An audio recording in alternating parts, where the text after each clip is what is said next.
کہ ہمارے یہاں صرف گجرانوالہ کا جو شہر ہے وہاں 75,000 کے قریب طلاق کے جو کیسز ہیں وہ رجسٹر ہوئے ہیں. گجرانوالہ پاکستان کا 5واں یا 6ٹھے درجے کا جو آبادی کے لحاظ سے شہر ہے. اگر اس کا یہ حال ہے تو کراچی کا حال کیا ہوگا, لاہور کا حال کیا ہوگا, اسلام آباد کا حال کیا ہوگا. گلسانہ میم, آپ کے اندر آپ نے پیر صاحب کی بات گفتگو سنی ہے, آپ کیا کہیں گے اس بارے میں؟ میں بالکل ان کو سیکنڈ کروں گی. آئی ٹوٹلی اگری کہ ماجد صاحب نے جو بات کہی ہے وہ بالکل صحیح. اسٹیٹسٹکس بھی انہوں نے جو دیے they were amazing, I really appreciate. اور جو ریزن انہوں نے بتائی کہ دیکھیے جب حضرت آدم علیہ السلام اور حضرت حوا علیہ السلام کو بنایا گیا تو یہ جو تھرڈ کریچر بیچ میں آئی تھی اس نے ساری خرابی پیدا کی. تو ماجد صاحب کی بات بالکل ٹھیک ہے کہ جب کوئی تیسرا بیچ میں آتا ہے دو میاں بیوی کے تو یہ ایک بہت بڑا کاز بنتا ہے. اور آکاشا بہت بہت with a heavy heart I am sharing this کہ اس وقت میرے ایک سروے کے مطابق جو میں نے ایک پرسنل سروے کیا, ایکسٹرا میرٹل ریلیشن شپ کا ریشو جتنی تیزی سے بڑھ رہا ہے وہ بہت پریشان کن ہے. اور جب بھی کوئی تیسرا بیچ میں ایڈ ہوگا چاہے وہ میل سائڈ سے ایڈ ہو جائے کوئی فیمیل, اور پریشانی کی بات یہ ہے کہ میاں بیوی کے بیچ میں تو وہ تو باہر کی طرف دیکھ ہی رہے ہیں. وہ جو باہر کے لوگ ہیں مجھے یہ نہیں سمجھ آ رہی کہ وہ یہ بات انڈرسٹینڈ کیوں نہیں کرتے کہ یار یہ آدمی آلریڈی میریڈ ہے یا یہ عورت آلریڈی میریڈ ہے. تو ان لڑکوں اور لڑکیوں کے اوپر مجھے حیرت ہے, چھوٹی چھوٹی عمروں کی لڑکیاں and they are into relationship with 40, 45, 50 سال کے آدمیوں کے ساتھ 18, 20, 21 سال کی لڑکیاں. تو یہ عمر نے پہلے بات کہی کہ آپ کو ریلیشن شپ مینجمنٹ, آپ کو ایتھکس اور etiquettes of life, Islam is all about the اسوہ حسنہ, زندگی کو کیسے گزارنا ہے. بالکل ٹھیک ہے. تو جب تک آپ وہ نہیں کریکولم میں شامل کریں گے, اس کے اوپر بات نہیں کریں گے, لوگوں کو ٹرین نہیں کریں گے, تو پھر تو یہی ہوگا. بالکل ٹھیک ہے. نبیلہ میم بتائیے گا کہ ابھی وفاداری کی بات ہو رہی ہے, لائلٹی کی بات ہو رہی ہے. میم نے جیسے بولا ہے کہ دو لوگوں کے بیچ میں تیسرا بندہ آ جاتا ہے, تو آپ کیا سمجھتی کہ کیا دو لوگوں میں ریلیشن شپ اتنا اسٹرانگ ہوتا نہیں ہے کہ جس کی وجہ سے تیسرا بندہ, کیا اتنا ایزی ہے کہ نکاح کے بعد دو لوگوں میں تیسرے بندے کا آ جانا؟ کیا وجہ سمجھتی ہیں؟ دیکھیں یہ جو سوشل کانٹریکٹ ہو رہا ہوتا ہے نا, یہ اس وقت بھی شاید دونوں پارٹیز اس کو اس نکاح نامے کو پڑھتی ہی نہیں ہے. نہ وہ پہلے لڑکے نے پڑھا ہوتا ہے نہ لڑکی نے پڑھا ہوتا ہے. شاید دونوں طرف کے جو گواہ ہوتے ہیں یا دونوں طرف کے جو ذمہ دار لوگ ہوتے ہیں, والدین ہیں یا ولی ہیں, وہی اس کو یس نو کروا رہے ہوتے ہیں. اب ایک بڑی اچھی ڈیولپمنٹ اس میں ہوئی کہ 2015 میں نکاح نامے کے اندر جو شک نمبر 18 ہے اس کو اگر کوئی کراس کر دے گا تو اس پہ سزا ہے, یا کسی بھی خانے کو اگر آپ کراس کریں گے یا خالی چھوڑیں گے تو اس پہ سزاؤں میں اضافہ کر دیا گیا. اور اس کی اویئرنیس بھی ہونی چاہیے تاکہ دونوں لوگ جو بھی ایک معاہدہ کرنے جا رہے ہیں اس کے بارے میں وہ دونوں اویئر ہوں, اور اس کو توڑتے وقت بھی ان کو پتا ہو کہ اچھا ہمیں کیا اس کے کانسیکوینسز کیا ہوں گے, ہمیں اس کو کس وقت توڑنا ہے یا نہیں توڑنا, یا ہمیں اگر حالات ایسے نظر آ رہے ہیں کہ ہم شاید اکٹھے نہیں چل سکتے تو ان حالات کو سدھارنے کے لیے کیا کوئی اور ہمارے پاس راستہ ہے. ایک چیز تو اور جو تیسری پارٹی کی بات ہو رہی ہے, پاکستان سے باہر جانے کا بہت زیادہ ٹرینڈ ہے, اور جو حالات ہیں ہمارے ہاں ملک کے لوگ بہت زیادہ لڑکے خاص طور پہ کمانے کے لیے باہر جا رہے ہیں. شروع کے دنوں میں تو والدین بھی چاہ رہے ہوتے ہیں, بیگم بھی چاہ رہی ہوتی ہے کہ لڑکا باہر جائے, مالی حالات ہمارے اچھے ہو جائیں گے. بعد میں اس خاتون کو جب اس کے بغیر, لڑکے کے بغیر اکیلے رہنا پڑتا ہے, گھر کی زیادہ ذمہ داریاں اس کے اوپر ڈال دی جاتی ہیں, تو تھرڈ پارٹی جو ہے وہ بہت ایکٹیو ہوتی ہے. تھرڈ پارٹی کو ایک طرف وسائل نظر آ رہے ہوتے ہیں, دوسری طرف وہ عورت جو ہے وہ ان کو کھٹکنے لگتی ہے, اور وہ شخص, وہ بندہ جو کمانے باہر گیا ہوا ہے وہ چونکہ دور ہے, تو طلاقوں میں اس وجہ سے بھی بہت زیادہ اضافہ ہو رہا ہے. میں پچھلے تقریباً 2 ماہ کے دوران اس طرح کے کوئی 6 کیسز دیکھ چکی ہوں لاہور کے اندر کے ہی. تو کیا ہر بار تھرڈ پارٹی کا ایک قصور ہوتا ہے؟ کیونکہ دو لوگ بھی تو آپس میں ان کا ریلیشن شپ اتنا اسٹرانگ ہونا چاہیے کہ کوئی تیسرا آ نہ سکے اتنی آسانی سے. ویسے زیادہ طور پہ تھرڈ پارٹی کا ہی مجھے لگتا ہے کہ تھرڈ پارٹی جو ہے وہ کچھ زیادہ ایکٹیو ہو جاتی ہے, اور دو لوگوں کے لیے شاید اکٹھے چلنے کا وہ راستہ نہیں. ایک کیس کی میں ابھی ریسنٹ کیس ہوا اس کی مثال دے دیتی ہوں کہ شاید لڑکا لڑکی دونوں رہنا چاہ رہے تھے, یورپ میں تھا لڑکا اور لڑکی یہاں پہ تھی. تو وہ دونوں اکٹھے رہنا چاہ رہے تھے، لیکن اس کے جو پیرنٹس تھے لڑکے کے وہ نہیں رہنے دے رہے تھے. لیکن لڑکا لڑکی جب لو میرج کرتی ہیں تب تو بڑی قسمیں وعدے کیے جاتے ہیں کہ ہم تو رہ نہیں سکتے، ہم تو یہ کریں گے، ٹرسٹ اتنا ہے کہ یقین کوئی تیسرا بندہ آ ہی نہیں سکتا. تو کیا رشتہ اتنا کمزور ہو جاتا ہے میاں بیوی بننے کے بعد کہ اس میں سے تیسرا بندہ آسانی سے آ جاتا ہے کہ آپ کسی کی بھی بات سنو تو آپ بہت زیادہ پھر اس پہ ایکٹیو ہو جاتے ہو؟ یہ تو ہونا نہیں چاہیے نا. دیکھیے وفاداری کی بھی یہاں پہ بات ہوئی. میں تو سمجھتی ہوں کہ ذمہ داری، آپ جو کام کرنے جا رہے ہیں اس کی اگر آپ ذمہ داری لے لیں اور شادی کے اس 2 یا 4 دن کو سیلیبریٹ کرنے کی بجائے آپ اس ساری لائف کو دیکھیں، ساری ان 3 دنوں کو پلان کرنے کی بجائے آپ پوری زندگی کو پلان کریں کہ ہاں ہمیں کس طریقے سے چلنا ہے، حالات کے ساتھ ہمیں حالات جو بھی ہوں بہتری کی طرف جا رہے ہوں، ایڈجسٹمنٹ ہمیں کس طریقے سے کرنی ہے، یا ہمیں اپنی لائف میں آنے والے چینجز کو اکٹھے مل کے کس طریقے سے جو ہے نا اس کو فیس کرنا ہے. اگر اویئرنیس یہ ہو ہمارے لڑکوں میں، لڑکیوں میں، کہ ہمیں صرف 2-3 دن کو پلان نہیں کرنا، ہمیں اپنی پوری عمر کو پلان کرنا. اور ایک بات ابھی آپ نے تھوڑی دیر پہلے ایک سوال اور کیا تھا کہ سیلیبریٹ کر رہی ہیں، تو شاید اس کو سیلیبریٹ کرنے سے بہتر میں یہ سمجھتی ہوں کہ اگر طلاق کی اس کی جو بھی نوعیت ہے، اس نے خلا لیا رخصتی سے پہلے، تو اس کے پاس قانونی حقوق کیا ہیں وہ بتائے لوگوں کو، اس طرح کے ڈھول دھماکے کرنے سے کی بجائے. اچھا اگر اس نے رخصتی کے بعد اس نے طلاق لی ہے تو اس کو کیا قانون اس کو کیا فائدے دے رہا ہے، اس چیز کو دیکھے. بالکل ٹھیک ہے. اور اس طرح کی چیزوں کو کرے تو شاید سوسائٹی کو اویئر کر سکتی ہے اور اس کو زیادہ پسند بھی کیا جائے گا کہ اچھا اس لڑکی کے پاس یہ حقوق ہیں اور ان حقوق کا وہ پرچار کر رہی ہے. بالکل ٹھیک ہے. پیر صاحب آپ سے مخاطب ہوں. آج کل ڈیورس ریشو جو ہے وہ زیادہ تر پڑھی لکھی لڑکیوں میں ہو رہی ہے، تو کیا تعلیم جو ہے وہ یہ شعور دے رہی ہے کہ لڑکیوں میں اتنی انڈیپینڈنسی آ جائے کہ وہ اپنے فیصلے میں اتنی خود مختار ہو جائیں کہ وہ ایک پارٹنرشپ سے اپنے میاں خامن نکاح کے بعد جو ہے وہ سپریشن لے لیں، ڈیورس کی طرف جا رہی ہیں؟ یہ بھی ہمارا ایک بڑا ڈائلما ہے کہ آج جب تعلیم عام ہو گئی ہے اور پھر مرد اور عورت کی برابری کی بات بھی جب ہوتی ہے تو اس کے پازیٹیو آسپیکٹس بھی ہیں اور نیگیٹو آسپیکٹس بھی ہیں. ٹھیک ہے. تو جہاں اس کے مثبت ہیں وہ تو آج چونکہ ہمارا موضوع اس وقت نہیں ہے، تو اس کا منفی جو طلاق کی طرف جو ہمارا آج کا ٹاپک ہے وہ یہ ہے کہ ہماری عورتیں جب آزاد ہو کے باہر آ جاتی ہیں اور ان کے آپشنز بہت زیادہ یعنی کھل جاتی ہیں، ان لمیٹڈ آپشن اس کے پاس آ جاتی ہیں.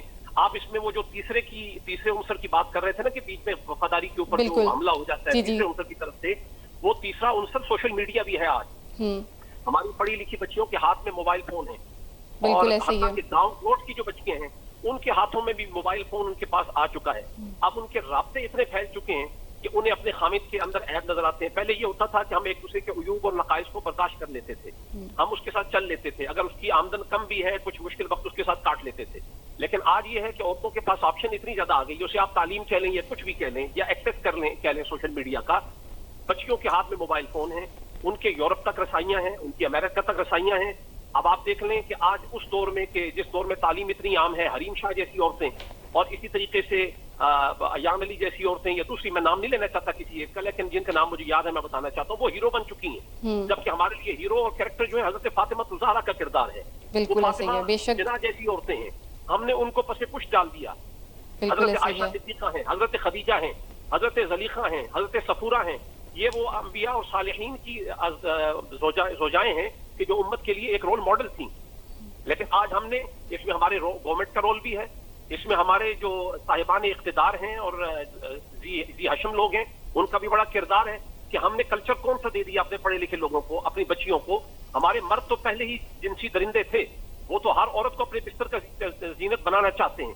لیکن المیہ تو یہ ہو گیا کہ آج عورت بھی اپنے خامد کی خوبیوں کو چھوڑ کر وہ کبھی، بلکہ میں آپ کو ایک مثال دے دیتا ہوں کہ آج گجرانوالے کے علاقے میں یا غالباً اس طرح کا کوئی علاقہ ہے جہاں یہ معلوم ہوا کہ ایک ماسٹر کی لڑکی ہے، ماسٹر کلاس کی، اس نے جو اپنی وین کا ڈرائیور ہے اپنے پڑھے لکھے خامد کو، خوبصورت خامد کو، اچھا خاصا کمانے والا خامد ہے، صرف وین ڈرائیور کے ساتھ محبت کی آڑ میں اپنے خامد کو چھوڑ دیا. تو مجھے یہ بتائیے کہ اس پہ پابندی کون لگائے گا؟ آخر ہمیں کہیں نہ کہیں تو جا کے فل سٹاپ لگانا ہوگا. ہمیں اپنی بچیوں کے لیے کچھ نہ کچھ ڈیسیژن تو لینا ہوگا. آج سوشل میڈیا نے آپ دیکھ لیں BTS بینڈ کے جو لوگ وہ بچے ہیں وہ ان کی خوبصورتی اپنے خامد میں آپ ڈھونڈیں گے تو آپ کو تو خامد میں نظر نہیں آئے گی پاکستانی خامد کے اندر. بالکل ٹھیک ہے. کرسٹیانو رونالڈو نہیں ہو سکتا. بالکل ٹھیک ہے. عورتوں کو بھی ذرا اپنی خواہشات کو دیکھنا چاہیے کہ وہ ان لمیٹڈ کی طرف جا رہی ہیں. اور یہ بھی تو دیکھنا ہے کہ لمیٹیشن کیا ہے اس کے خامد کے اندر. خود بھی حور تو نہیں ہے. اگر مرد فرشتہ نہیں ہے تو عورت بھی تو حور نہیں ہے. بالکل ٹھیک ہے. گلسانہ میم آپ سے مخاطب ہوں کہ آپ کیا سمجھتی ہیں کہ خواتین کا پڑھا لکھا ہونا طلاق کی ریشو میں اضافہ کر رہا ہے؟ بالکل ایسا ہو رہا ہے آکاشا, اور وہ اس لیے ہو رہا ہے, جو ریزن میرے سامنے آ رہی ہے کہ جیسے ہی ہماری بیٹیاں جو ہیں وہ گھر سے باہر پڑھنے کے لیے جاتی ہیں تو مائیں جو ہیں وہ فوراً ایک عجیب طرح کا لاڈ شروع کر دیتی ہیں کہ اب جی نہ وہ بچی گھر کے کام کرے گی, اب وہ بچی جو ہے وہ تھک کر آئی ہے, وہ جاب کر آئی ہے, تو اب اس کے اوپر پڑھائی کا بہت بوجھ ہے, اس نے A گریڈز لینے ہیں. آکاشا, I have 2 daughters. میری جو بڑی بیٹی ہے وہ ماشاءاللہ 21 سال کی ہے, اور جو چھوٹی والی ہے وہ 19 سال کی ہے اس وقت. ٹھیک ہے, انگلش میڈیم سکولز میں میری دونوں بیٹیاں پڑھی, اور اس سکول کے بیچ میں جہاں منسٹرز کے بچے اور ایلیٹ کلاس کے بچے آتے ہیں, میرے بچوں کی سکولنگ وہاں سے ہے. لیکن میں نے being a mother I always took care of the fact کہ میری بیٹیاں کہاں آ رہی ہیں, کہاں جا رہی ہیں, اور میں نے ان کو ایک بات کلیئرلی بتا دی کہ اگر آپ پڑھ کے آ رہے ہو تو اس کا مطلب قطعی فریڈم نہیں ہے. آپ کہاں آتے ہیں, آپ کہاں جاتی ہیں. آج ٹل ڈیٹ میری بیٹیاں ماشاءاللہ گاڑی بھی خود ڈرائیو کرتی ہیں, ان کی اپنی گاڑی ہے ان کے پاس. ٹھیک ہے, اس کا مطلب ہے کہ جو لوگ پڑھے لکھے, لڑکی کا پڑھا لکھا ہونا ضروری نہیں سمجھتے, آپ اس کو جسٹیفائی کر رہی ہیں کہ نہیں ہونا چاہیے. نہیں, پڑھا لکھا ضرور, پڑھائیں لکھائیں, میں نے اپنی بیٹیوں کو پڑھایا ہے, لیکن ماں باپ کا ایک رول ہے بیٹا. ماں اور باپ جب اپنا رول پلے نہیں کرتے تو پھر دیکھیں ایک 19 سال 18 سال کی لڑکی کو اگر مدر نے مانیٹر نہیں کیا یا فادر نے مانیٹر نہیں کیا کہ اس کی کس طرف وہ جا رہی ہے. ٹھیک ہے, ابھی مفتی صاحب نے ایک بات کہی کہ فونز ان کے ہاتھوں میں دیے ہیں, فونز تو اب آئیں گے ان کے ہاتھوں میں. بات یہ ہے کہ اس کے اوپر ایک چیک اینڈ بیلنس ہونا چاہیے. ماں باپ کو یہ پتا ہونا چاہیے, خود کو ایجوکیٹ کریں پیرنٹس, اور پھر اپنی بچیوں کو تعلیم کا مطلب یہ بتائیں کہ یہ آزادی نہیں ہے بھائی, اور آزادی بھی اگر کرنی ہے ضرور فریڈم کے ساتھ جئیں, آئیں جائیں, باہر آئیں جائیں, لیکن اس کے بیچ میں again I will second Majid کی بات کو کہ آپ ethics and etiquettes of life کو جہاں چھوڑ دیتے ہیں, بد اخلاقیات کی طرف جب آپ جاتے ہیں تو پھر وہاں پہ آپ کو ساری کی ساری خرابی پیدا. تعلیم نقصان نہیں دے رہی, تعلیم حاصل کرنے کا مطلب جب آپ فریڈم سمجھیں گے اس کی پرسیپشن غلط جا رہی ہے. تو you need to correct the perception of education. اور ابھی عمر نے بھی یہ بات کہی کہ آپ اپنے ایجوکیشن سسٹم کے بیچ میں وہ جو بھی باتیں تھیں دوبارہ رپیٹ نہیں میں کروں گی, پروگرام کا وقت اتنا کم ہوتا ہے. میرا خیال ہے وہ ایک اچھے میجرز تھے جو لیے جا سکتے ہیں, but education is not the قصوروار element, it's the training, parental training, اور دونوں بیٹے کے لیے بھی ہونی چاہیے, بیٹی کے لیے بھی ہونی چاہیے. یہ میں صرف بیٹیوں کی بات نہیں کر رہی, میں کبھی جینڈرز کے اوپر بات نہیں کرتی. I always talk about create my talks genderless. Both these education should be given to the boys equally and the girls simultaneously. بالکل ٹھیک ہے. نبیلہ میم آپ سے گفتگو کا جو ہے وہ کنٹینیو کرتی ہوں کہ آپ کیا سمجھتی ہیں کہ اس کا مطلب یہ ہے کہ لوگوں کو, جو لوگ پڑھے لکھے ضروری نہیں سمجھتے لڑکی کے لیے, کیا وہ صحیح کرتے ہیں؟ کیا لوگ اپنے گھروں میں لڑکیوں کو, بچیوں کو بٹھا لیتے ہیں اور انہیں بھیجتے نہیں ہیں تعلیم کے لیے, صرف یہ سوچ رکھ کے کہ یہ باہر جائیں گی اور چیزیں بگڑیں گی, حالات بگڑیں گے؟ اور ہو بھی ایسا ہی رہا ہے کیونکہ سوشل میڈیا کا بھی زمانہ ہے, لڑکیوں کے پاس فون بھی ہیں, وہ باہر جاتی ہیں. تو آپ کیا سمجھتی ہیں کہ کیا یہ وجوہات بنتی ہیں؟ آکاشی, میں تو اس سوال پہ بالکل آپ کے ساتھ غیر متفق ہوں کہ تعلیم کی وجہ سے طلاقوں کی شرح میں اضافہ ہو رہا ہے. میں تو کچھ ایسی خواتین کو بھی جانتی ہوں کہ جو بالکل پڑھنا لکھنا نہیں جانتی, وہ گھروں کے اندر فون لے کے بیٹھی ہوئی ہیں. تو ان کے جس طرح ایکسٹرا میریٹل ریلیشن کی بات ہوئی, تو ان کے تو ایک خامد کی موجودگی میں 2 جگہوں پہ ان کے افیئرس بھی چل رہے ہیں. وہ پڑھی لکھی بھی نہیں ہیں, وہ بلکہ اپریشیٹ کرتی ہیں, اچھا شکر ہے یہ جو اب وائس میسج ہونا شروع ہو گیا ہے, ہم اپنا پیغام دے سکتے ہیں. اسٹیٹس یہ کہتی ہے کہ میجورٹی آف وومن جو ہیں ان کی ڈیورس ہوئی اسی وجہ سے رہی ہے کیونکہ وہ پڑھی لکھی ہیں. پڑھی لکھی عورتوں کی ہو رہی ہے. اچھا, اس میں دیکھیں کہ ڈائیورس ہے یا خلا ہے. اگر تو لڑکی نے خلا لیا ہے تو ہو سکتا ہے کہ اس کے اندر اتنا شعور ہو, وہ سمجھتی ہو کہ میں شاید اس رشتے میں آگے نہیں چل سکتی. لیکن میں اس میں تعلیم کو قصوروار نہیں سمجھتی. تعلیم یافتہ جو لڑکیاں ہیں مجھے لگتا ہے وہ زیادہ کانشیس ہوتی ہیں بلکہ اپنے رشتوں کو نبھانے کے لیے. ہاں ایک چیز جو ہے تعلیم تو ہوتی ہے لیکن تعلیم کے ساتھ تربیت نہیں ہے. اگر تربیت بھی کی جائے اولاد کی صرف لڑکی یا لڑکا سمجھ کے نہیں, اس کو ایک فرد سمجھ کے کہ اس نے کیسے معاشرے میں چلنا ہے, کیسے اس نے حقوق العباد کی بات کرنی ہے, کیسے اس نے ایک وہ جو فریڈم ہے اس فریڈم کو اس نے اپنے لیے بالکل ایسی فریڈم نہیں بنا لینا کہ جس میں وہ لا لیسنس کی طرف چلا جائے یا اپنی زندگی کو خراب کر لے. ہاں وہ فریڈم کے ساتھ جیے بٹ ایسا نہیں ہونا چاہیے کہ آپ اس کی جہاں اس کی رسپانسبلٹی جہاں اس کے رائٹس ہیں وہاں اس کی رسپانسبلٹیز بھی ہیں, تو اس پہ نظر رکھنا پیرنٹس کا یا جو ایک امیجیٹ فیملی ہے اس کی ذمہ داری ہے. بالکل ٹھیک ہے. آج کل لوگوں لڑکیاں خاص طور پہ طلاق کی ایک اور وجہ بنتی ہے کہ لڑکیاں چاہتی ہیں کہ وہ سیپریٹ رہیں, وہ علیحدہ رہیں, تو یہ بھی ایک طلاق کی وجہ بنتی ہے. ہاں تو بالکل یہ چیز ہے کہ میں سمجھتی ہوں کہ شاید وہ ان کی توقعات بہت زیادہ ہوتی ہیں. اچھا یہ فیملی جو رشتے کرتی ہے ان میں بھی یہ بات ہوتی ہے, اور جو چوائس میرج ہوتی ہے موسٹلی اس میں بھی یہ چیز ہوتی ہے کہ جو پہلے انہوں نے توقعات لگائی ہوتی ہیں وہ بعد میں پوری نہیں اترتی اس پہ, تو پھر شاید یہ طلاق کی طرف یہ بھی ریزن ایک بنتی ہے. بالکل سیپریٹ گھر, اور اگر ہاں میں یہ سمجھتی ہوں کہ اگر وسائل ہیں تو سیپریٹ رکھ کے بھی ایک رشتے کو بچایا جا سکتا ہے تو بچا لینا چاہیے. بالکل ٹھیک ہے. عمر صاحب بتائیے گا کہ آپ کیا سمجھتے ہیں کہ کیا علیحدہ ہونے کی ڈیمانڈ جو ہیں کیا یہ لڑکی کا رائٹ ہے یا نہیں ہے, کیونکہ یہ بھی ایک بڑی وجہ بنتی ہے طلاق کی, کیونکہ ایڈجسٹمنٹ نہیں ہو پا رہی ہے, فیملیز کے ساتھ جو ہے وہ کوپریشن نہیں ہو پا رہی ہے, جس کی وجہ سے لڑکیاں ڈیمانڈز کرتی ہیں, انڈیپینڈنٹ ہوتی ہیں کیونکہ انہیں یہ ڈر نہیں ہوتا, انہیں خوف نہیں ہوتا کہ ہم جو ہے وہ اگر ہمیں ہمارا خاوند چھوڑ دے گا تو ہم معاشرے میں اکیلے رہ جائیں گے. تو اس خوف, اس فیئرلیس کی وجہ سے لڑکیاں جو ہیں وہ اپنے فیصلے بھی لے لیتی ہیں ڈیورس کے. تو آپ کیا سمجھتے ہیں؟ جی آکاشا دیکھیں, پہلی بات تو یہ اسلام میں جوائنٹ فیملی سسٹم کا کنسیپٹ نہیں ہے. ہر لڑکی کو اختیار ہے کہ وہ سیپریٹلی اپنی زندگی بسر کرے. اب جو طلاق کی شرح ہے وہ میں اس کو اپنے انداز سے ایکسپلین کرنے کی کوشش کروں گا.